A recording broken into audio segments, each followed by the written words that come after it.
Meu nome é Julia Whitfield e eu tinha 35 anos quando meu pai decidiu transformar a noite de Ano Novo em um tribunal e fazer de mim o caso que todos podiam julgar.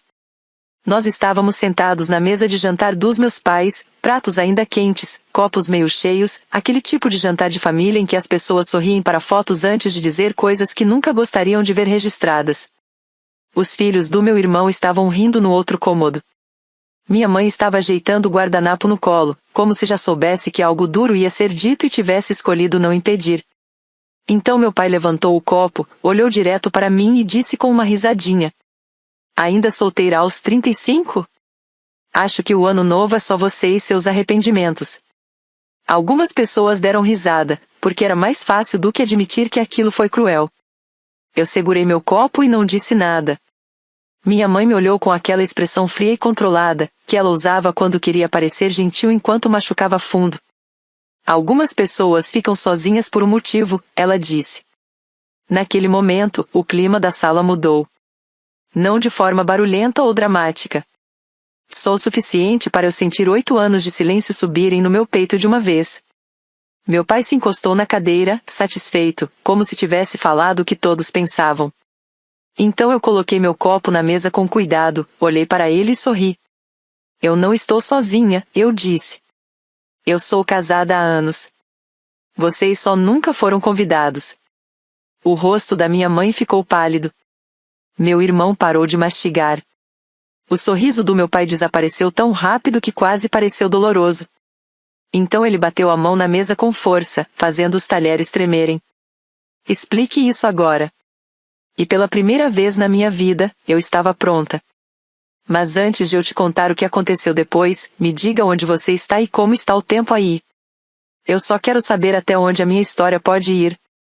Para entender por que aquelas palavras caíram como um fósforo na gasolina, você precisa entender o tipo de família de onde eu vim. Meu pai, Grant Whitfield, passou grande parte da vida adulta administrando uma pequena agência bancária em Greenville, Carolina do Sul. E mesmo depois de se aposentar, ele ainda agia como se todo lugar tivesse um livro de contas que só ele sabia equilibrar. Ele gostava de números organizados, jardins bem cuidados, reputações limpas e famílias que pareciam perfeitas por fora. Minha mãe, Diane Whitfield, trabalhou anos na secretaria de uma escola primária, o que fez dela uma especialista em sorrir docemente enquanto julgava tudo, dos sapatos das pessoas até a forma como criavam seus filhos. Eles não eram monstros. Isso seria simples demais. Pagavam contas em dia, mandavam cartões de aniversário, iam à igreja, levavam comida para vizinhos doentes e sabiam exatamente o que dizer quando a família de alguém estava passando por dificuldades. Mas dentro da nossa casa, o amor sempre tinha um formato que você precisava se encaixar. Meu irmão mais velho, Caleb Whitfield, se encaixava perfeitamente naquele molde. Ele se casou cedo, comprou uma casa a 15 minutos dos meus pais, teve 2 filhos com a esposa, Marissa, treinava time de beisebol infantil, fazia churrasco aos domingos e postava aquelas fotos de família que meus pais podiam mostrar para qualquer pessoa sem precisar explicar nada. Para o meu pai, Caleb era a prova de que ele tinha criado pelo menos um filho do jeito certo. Para minha mãe, a vida do Caleb era segura, conhecida e fácil de defender. E então tinha eu, Julia Whitfield, a filha que saiu de Greenville depois da faculdade e nunca mais voltou, a não ser em feriados, funerais, aniversários e por culpa. Eu nunca fui irresponsável. Nunca fui presa, nunca pedi dinheiro, nunca fiz nada que pudesse realmente envergonhá-los. Mas eu tinha cometido um crime mais silencioso aos olhos do meu pai. Eu tinha construído uma vida que ele não conseguia explicar facilmente para os amigos dele. Eu não morava perto. Não tinha filhos. Não levava marido para o tanque de vinho. Não passava o fim de semana na mesma igreja, acenando para as mesmas pessoas, repetindo as mesmas histórias até virarem prova de pertencimento. Meu pai acreditava em família, mas o que ele realmente queria dizer era visibilidade. Ele queria uma família perto o suficiente para tirar foto, simples o suficiente para explicar e obediente o suficiente para fazê-lo se sentir respeitado. Qualquer coisa fora desse quadro o deixava desconfortável. E quando meu pai ficava desconfortável, ele transformava isso em lição para os outros. Ele chamava de preocupação. Chamava de sinceridade. Chamava de querer o meu bem. Mas preocupação não te humilha na frente dos outros. Sinceridade não espera todo mundo estar olhando. Querer o bem de alguém não soa como uma piada feita para a mesa inteira rir da sua vida. Por anos, eu deixei ele fazer esses comentários pequenos, porque era mais fácil do que começar uma guerra no jantar. Você trabalha demais, Julie. Aquele apartamento em Atlanta deve ser tão vazio. Seu irmão entendeu o que importa. Minha mãe só avisava o golpe sem tirar a faca, seu pai só se preocupa com você. Caleb olhava para o prato e fingia que não ouvia. Marissa mudava o assunto para as crianças. E eu sorria, porque eu tinha me treinado para isso. Eu sorria nas perguntas sobre namoro. Sorria quando as senhoras da igreja que minha mãe indicava apareciam na conversa. Sorria quando meu pai dizia que sucesso não significava muito se não tivesse alguém esperando em casa. O que nenhum deles sabia era que tinha alguém me esperando em casa há 8 anos. Alguém que conhecia o som da minha chave na porta. Alguém que sabia, pela minha voz, se o dia tinha me quebrado ou só me dobrado um pouco. Alguém que meu pai nunca tinha tido o direito de conhecer. Meu trabalho também era uma das primeiras coisas que minha família escolhia não entender direito. Eu era diretora de operações de crise de uma organização privada de ajuda em desastres, baseada em Atlanta. Esse cargo parece simples quando você fala rápido, mas o trabalho em si não tinha nada de simples. Significava ligações às 2 da manhã porque um furacão mudou de rota. Significava ficar em um centro de comando temporário com 3 telefones, um laptop quase sem bateria e uma lista de famílias que precisavam de abrigo antes da noite cair. Significava decidir quais caminhões saíam primeiro, qual equipe médica ia para qual lugar, qual região ainda tinha combustível, qual abrigo tinha energia e como esticar recursos quando nunca era o suficiente. Eu coordenava moradia de emergência, suprimentos, equipes de campo, voluntários, rotas de transporte, às vezes, as conversas difíceis que ninguém queria ter. Meu trabalho existia entre o desastre e a dignidade. Quando as pessoas perdiam tudo, minha equipe tentava garantir que elas não perdessem a si mesmas também. Eu amo esse trabalho. Não porque ele seja glamuroso, não era. Não tinha fotos bonitas, nem finais perfeitos, nem aplausos que durassem mais do que a próxima emergência. Na maioria dos dias, sucesso era uma mãe recebendo um voucher de hotel antes de seus filhos precisarem dormir no carro. Era um idoso recebendo seus remédios depois de 3 dias sem energia. Era uma cidade alagada recebendo chuveiros portáteis, geradores e água limpa antes das equipes de TV irem embora. Esse tipo de trabalho era importante para mim. Sempre foi.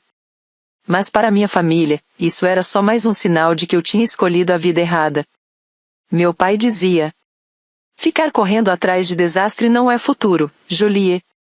Quando você vai construir algo que dure? Ele falava como se eu estivesse brincando de fantasia, como se um dia eu fosse crescer e aceitar a vida que ele tinha imaginado para mim. Minha mãe perguntava se tanto estresse era o motivo de eu ainda não ter alguém.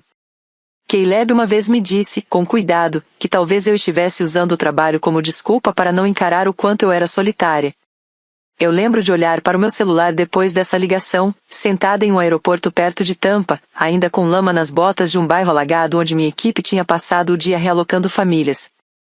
Naquele momento, eu quase falei. Quase disse, eu não estou sozinha. Eu sou casada. Mas não disse. Porque com a minha família era assim, eles não faziam perguntas para entender. Faziam perguntas para confirmar o que já acreditavam. Eu já tinha tentado compartilhar a verdade da minha vida em pequenas partes.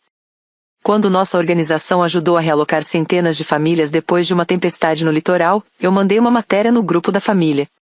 Meu pai respondeu, bom trabalho. E logo depois perguntou ao Caleb se as crianças tinham ganhado o jogo de futebol. Quando fui convidada para falar em uma conferência nacional de gestão de emergências em Denver, mandei uma foto do palco. Minha mãe respondeu com um emoji de coração e depois escreveu 3 parágrafos sobre a peça da escola do meu sobrinho. Quando eu recebi um prêmio por liderança em recuperação comunitária, postei uma foto da placa. Caleb escreveu, isso é incrível. E 2 minutos depois, Marissa mandou fotos do novo revestimento da cozinha deles. Eu não culpo crianças por serem celebradas. Eu amava meus sobrinhos. Eles não tinham culpa de nada disso. O que doía era perceber que, na minha família, a minha vida sempre era música de fundo. A vida do Caleb era o evento principal. A hipoteca dele, os filhos, as promoções, as viagens, o cartão de Natal da família. Tudo o que ele fazia virava prova de estabilidade. Tudo o que eu fazia virava um detalhe estranho que eles não sabiam como valorizar. Depois de um tempo, eu parei de compartilhar partes de mim. Não foi de uma vez. Foi devagar. Uma atualização que eu não mandei, uma mensagem que apaguei, uma conquista que guardei só pra mim, uma foto que decidi não enviar. Eu dizia pra mim mesma que era paz. Dizia que era maturidade. Mas, na verdade, eu estava aprendendo a desaparecer da minha própria família sem eles perceberem. Quando conheci o homem que virou meu marido, eu já tinha aprendido uma lição perigosa. Se algo era precioso para mim, o lugar mais seguro era longe da voz do meu pai. Eu conheci Ethan Bellamy em Nova Orleans, durante uma conferência de recuperação após furacões que eu quase não fui. Eu estava exausta naquela semana, vivendo de café preto e sono de hotel. E lembro de estar sentada no fundo da sala pensando que, se mais uma pessoa usasse a frase resiliência de longo prazo sem explicar como isso seria pago, eu ia levantar e sair. Então Ethan se levantou durante um painel e discordou, com educação, de quase todo mundo ali. Ele era arquiteto, especializado em moradia para a recuperação de comunidades depois de enchentes, furacões e incêndios florestais. Ele não falava como alguém tentando impressionar a sala. Ele falava como alguém que já tinha visto bairros destruídos o suficiente para saber que boas intenções ainda podem gerar soluções ruins. Eu o desafiei na sessão de perguntas porque achei que o prazo que ele defendia era irreal. Ele argumentou que moradias de emergência feitas rápido demais podiam deixar famílias presas em condições inseguras por anos. Eu disse que famílias sem teto não tinham o luxo de esperar por um projeto perfeito. Ele olhou para mim, assentiu e disse: então a resposta tem que ser rápida e digna. Não rápida em vez de digna. Eu odiei o quanto gostei daquela frase. Depois do painel, eu achei que ele fosse me evitar. Em vez disso, ele me encontrou perto da máquina de café e disse: eu acho que nós dois estávamos certos. O que é irritante, porque isso só significa que o trabalho é mais difícil. Essa foi a primeira coisa que Ethan me disse quando não estava em frente ao microfone. Eu ri antes de conseguir me segurar. A gente conversou por quase 4 horas. Primeiro sobre modelos de moradia, atrasos de financiamento federal, problemas de zoneamento e por que a recuperação de desastres sempre fazia as famílias mais pobres pagarem 2 vezes. Depois disso, a gente falava sobre Atlanta, Nova Orleans, infância, música, comida ruim de aeroporto e aquela solidão estranha de trabalhar com algo que importa demais para conseguir simplesmente largar. Ethan tinha um olhar calmo, daqueles que não apressam ninguém. Ele escutava de verdade, sem ficar esperando a vez de falar. Eu não estava acostumada com isso. Na minha família, silêncio quase sempre significava julgamento. Com Ethan, silêncio parecia espaço. 7 meses depois, a gente se casou em uma capela pequena em Savannah, depois de uma tempestade de verão. Tinham 11 pessoas lá. Todos amigos. Nenhum parente do meu lado, exceto uma prima mais velha em quem eu confiava mais do que na maioria do meu sangue. Eu usei um vestido simples, cor marfim. Ethan chorou antes mesmo de eu chegar no altar e eu zoei ele por isso por anos. Depois da cerimônia, a gente comeu frutos do mar num restaurante pequeno perto do rio, e a dona nos deu uma fatia de bolo de graça, dizendo que qualquer um que casasse naquele clima merecia açúcar. Não foi o tipo de casamento que minha mãe teria planejado.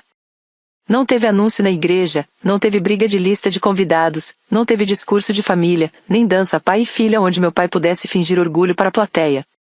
Foi silencioso. Sincero. Nosso. E era exatamente por isso que eu amava aquilo. As pessoas perguntam por que eu não contei para minha família. A resposta não é vergonha. Eu nunca tive vergonha do Ethan. Eu era orgulhosa dele desde o começo.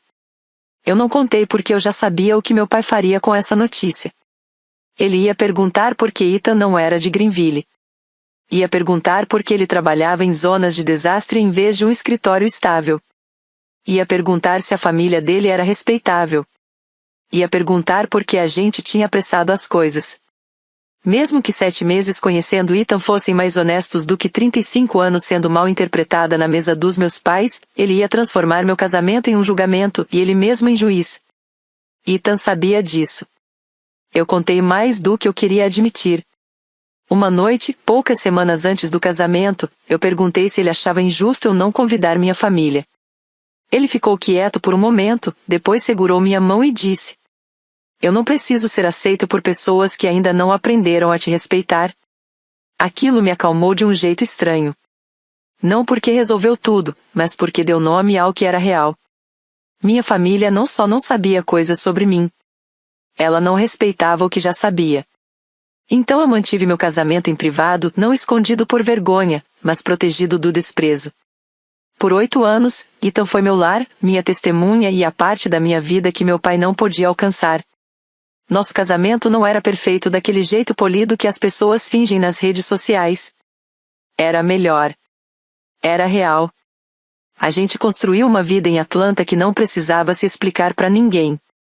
Tínhamos uma casa pequena com livros demais, uma varanda cheia de plantas e um cachorro resgatado chamado Murphy, que achava que toda tempestade era um ataque pessoal. Nossas rotinas eram um caos. Às vezes, Ethan estava na costa da Geórgia revisando projetos de casas resistentes a enchentes, enquanto eu coordenava operações de abrigos em 3 estados diferentes. Às vezes, a gente jantava às 10h30 da noite, em pé na cozinha, porque nenhum dos dois tinha energia para sentar. Às vezes, nossos presentes de aniversário eram coisas práticas, tipo fones com cancelamento de ruído, malas melhores ou, em um ano inesquecível, um gerador depois de uma tempestade que deixou metade do bairro sem luz. Mas tinha amor em tudo aquilo. Ethan sabia como eu tomava café quando estava irritada, mais forte que o normal, na caneca azul lascada. Eu sabia que ele fingia não ligar para prêmios, mas guardava cada bilhete de agradecimento escrito à mão das comunidades que ajudava a reconstruir. Ele ia nas minhas palestras quando podia, sempre sentando onde eu conseguia ver ele. Eu revisava as propostas dele tarde da noite, marcando frases e escrevendo comentários nas margens. A gente não era solitário. A gente era ocupado, cansado, teimoso, grato e profundamente junto. Mas foi isso que deixou o segredo complicado. Ele nos protegia, sim, mas proteção também pode virar uma parede, mesmo quando você constrói por bons motivos. Eu ia para Greenville sozinha no dia de ação de graças, sozinha em aniversários, sozinha no recital de dança da minha sobrinha, sozinha no jantar de aposentadoria do meu pai. Toda vez, meu assento vazio do passageiro virava prova da história que minha família queria contar sobre mim. Você podia ter trazido alguém, minha mãe dizia, como se eu tivesse um guarda-roupa cheio de homens adequados e só tivesse esquecido de escolher um. Meu pai fazia piadas sobre economizar dinheiro, já que só precisava pôr um lugar na mesa para mim. Caleb perguntava se eu estava saindo com alguém e logo em seguida dizia, sem pressão. O que, de algum jeito, piorava tudo. Eu aprendi a mentir em coisas pequenas e sem importância. Ethan é uma ligação de trabalho. Nossa viagem de aniversário foi uma conferência. O anel de prata na corrente sob a minha blusa não era nada sentimental. No aniversário de 62 anos da minha mãe, eu fui para Greenville sem ele e ouvi meu pai fazer um brinde dizendo que família são as pessoas que aparecem. Eu lembro de estar sentada lá, com as mãos no colo, pensando no Ethan em Atlanta, comendo sopa requentada porque eu tinha escolhido, mais uma vez, não levá-lo para uma sala que não saberia orá-lo. Naquele dia, o segredo começou a parecer menos proteção e mais punição. Não punição para minha família, punição para mim. Ethan nunca me pressionou para mudar isso. E isso foi o mais difícil. Se ele tivesse ficado bravo, talvez eu pudesse discutir. Se ele tivesse me acusado de escondê-lo, talvez eu pudesse me defender. Mas ele entendia demais. Ele me dava um beijo na testa antes de eu sair para os eventos de família e dizia: "Volta para casa quando você estiver pronta." A paciência naquela frase me quebrava um pouco, mas toda vez. Na noite do jantar de Ano Novo, tudo mudou. Eu estava cansada de um jeito que dormir não resolvia. Meu pai tinha mandado mensagem 3 dias antes: "Chegue na hora." Família é mais importante do que outra emergência de trabalho. Fiquei olhando para aquilo por muito tempo. Naquela semana, Ethan estava no Texas ajudando a revisar planos de moradia para um condado rural alagado, e ofereceu voltar mais cedo para ficar comigo. Eu disse que não. Que seria só um jantar. Só algumas horas. Só mais uma noite sorrindo enquanto ouvi coisas que eu já conhecia de cor. Ele não pareceu totalmente convencido, mas confiou em mim. Me liga à meia-noite, ele disse. Não importa o que aconteça. Eu prometi que ligaria. No caminho para Greenville, eu me disse que estava indo porque minha mãe parecia cansada no telefone. Que era por família. Que eu não queria ser cruel. Mas, no fundo, eu acho que eu já sabia que estava chegando no limite do que eu conseguia engolir. Eu passei 8 anos protegendo minha paz. Só não tinha percebido o quão perto eu estava de finalmente me proteger também. Então, quando meu pai bateu na mesa e disse: explique isso agora. Eu não me assustei.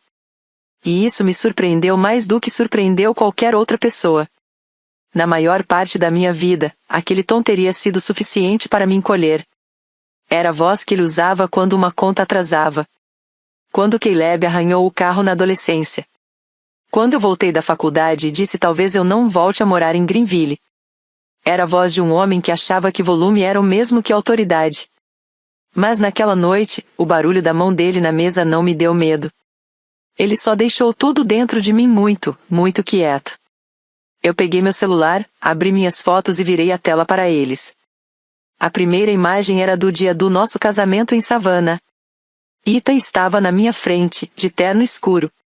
A chuva ainda brilhava nas janelas da capela atrás da gente, e ele segurava minhas mãos como se tivesse entregado o futuro dele ali e ele não quisesse deixar cair. Eu ouvi minha mãe puxar o ar com força. Deslizei para a próxima foto. Ethan e eu em Porto Rico, suados, queimados de sol, em frente a uma fileira de casas resistentes a tempestades que tínhamos ajudado a construir. Outra foto. Os dois de nós em uma gala de liderança em recuperação em Nashville. A mão dele leve nas minhas costas enquanto eu ria de algo fora da câmera.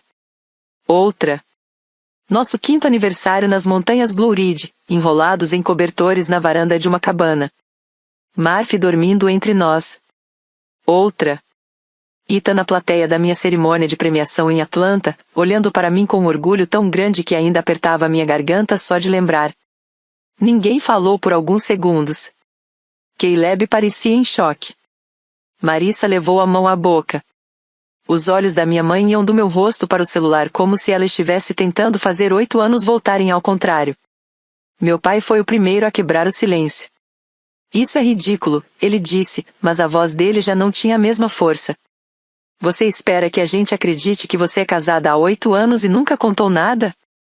Sim, eu disse. Porque foi exatamente isso que aconteceu. Casamento não é algo que você esconde como uma conta bancária secreta, meu pai explodiu. Você estava tentando envergonhar essa família? Eu quase ri. Não porque era engraçado, mas porque até diante da prova da minha vida, o primeiro instinto dele era transformar meu casamento em questão de reputação. Não, eu disse.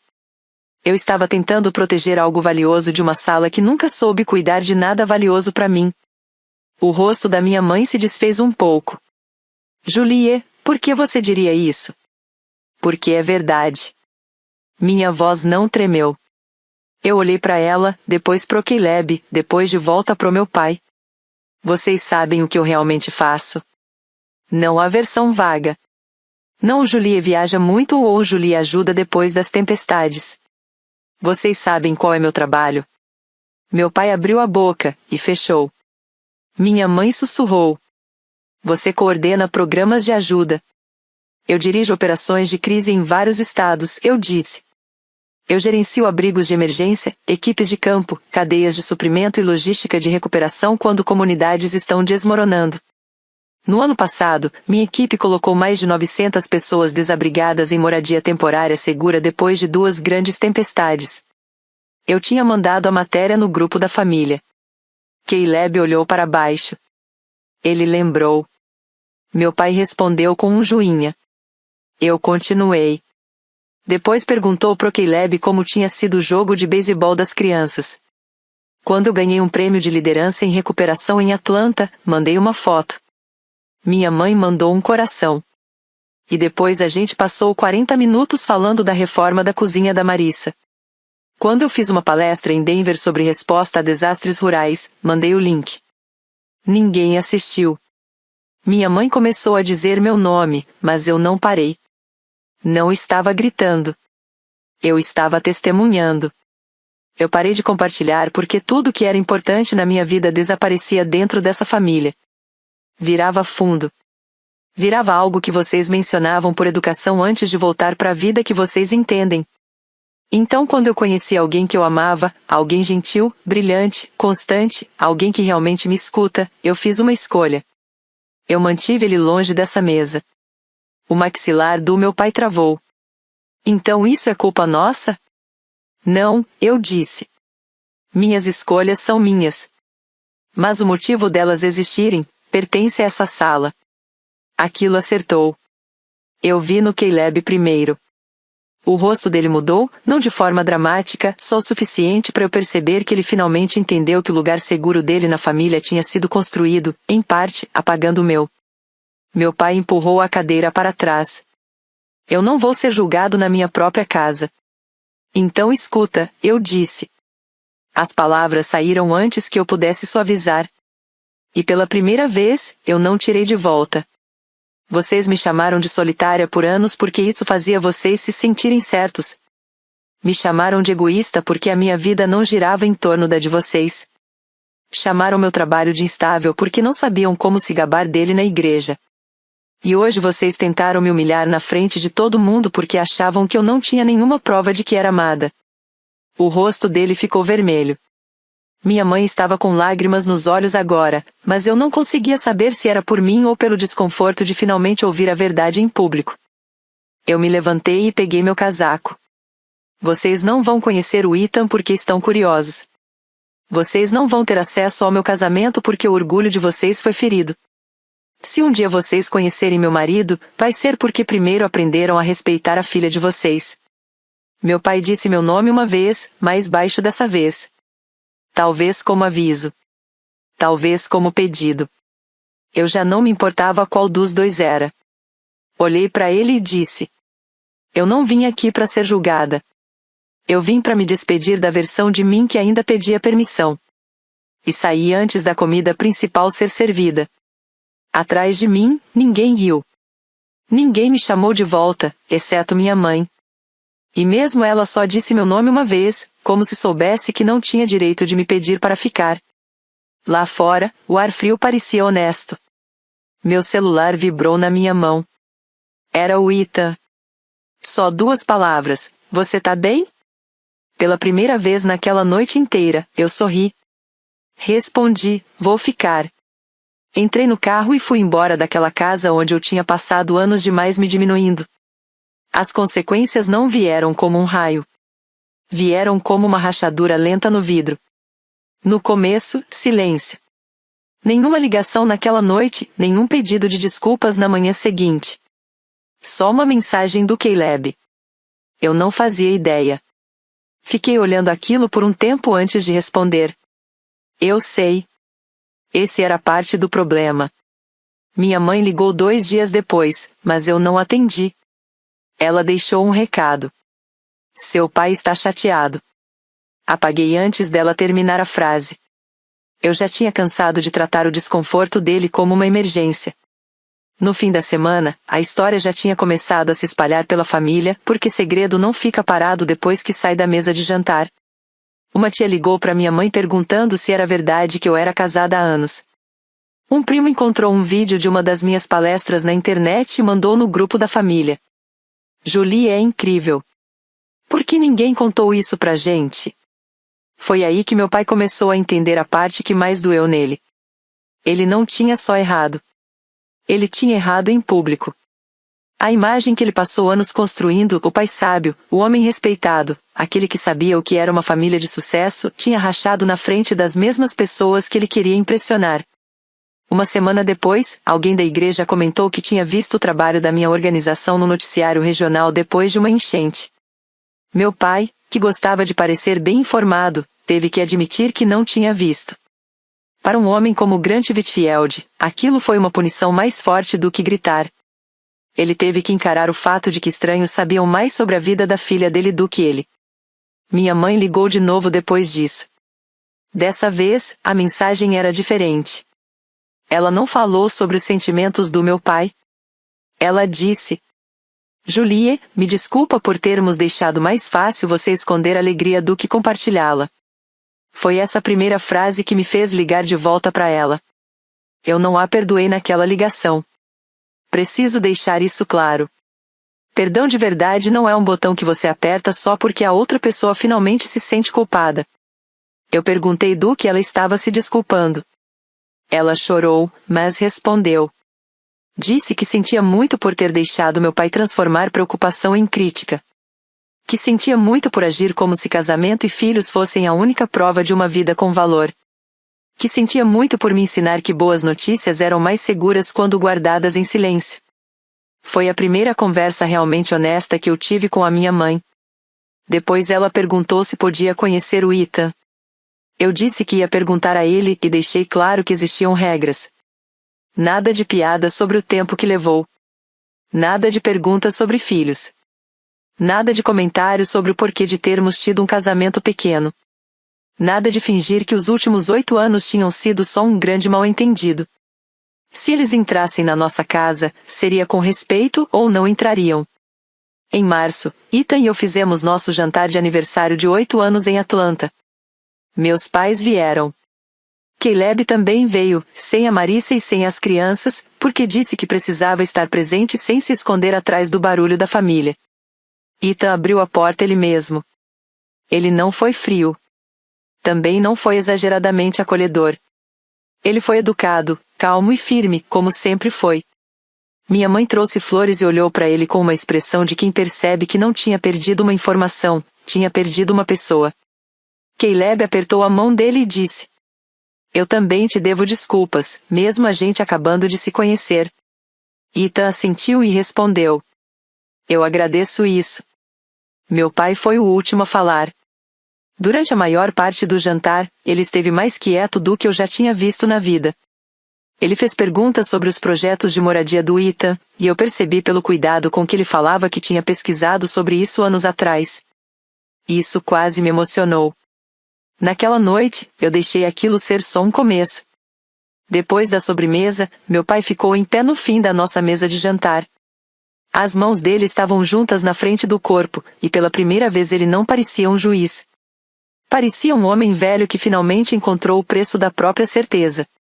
Ele disse: Julie, eu estava errado. Ninguém interrompeu. Eu medi a sua vida pelo que fazia sentido para mim. Confundi controle com preocupação. Te envergonhei porque achei que tinha o direito de decidir se você era feliz ou não. Eu não tinha. Ele respirou fundo. E Ethan, me desculpa. Pelo jeito que eu agi. Por fazer dessa família um lugar do qual minha filha precisou te proteger. A sala ficou completamente em silêncio. Aquele pedido de desculpas não apagou 8 anos. Não deu acesso imediato a tudo da minha vida. Mas fez algo importante. Colocou a verdade no lugar certo. Não em mim. Nele. Mais tarde, naquela noite, depois que todo mundo foi embora, Ethan e eu ficamos na cozinha, lavando e guardando os pratos na lava-louças. Eu me sentia mais leve, mas não porque tudo estava resolvido. Não estava. Meu pai ainda ia precisar conquistar minha confiança aos poucos. Minha mãe ainda ia precisar aprender a escutar sem tentar suavizar tudo que é difícil. Caleb ainda ia precisar perceber quando o silêncio dele deixava outra pessoa carregando o peso sozinha. Mas, pela primeira vez, eu não estava mais carregando a mentira da família sozinha.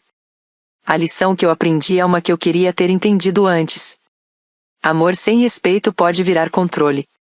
Família sem escuta pode virar um lugar onde a gente esconde as melhores partes de si mesmo. E ninguém deveria precisar diminuir a própria felicidade só porque outra pessoa só entende uma versão aceitável de sucesso.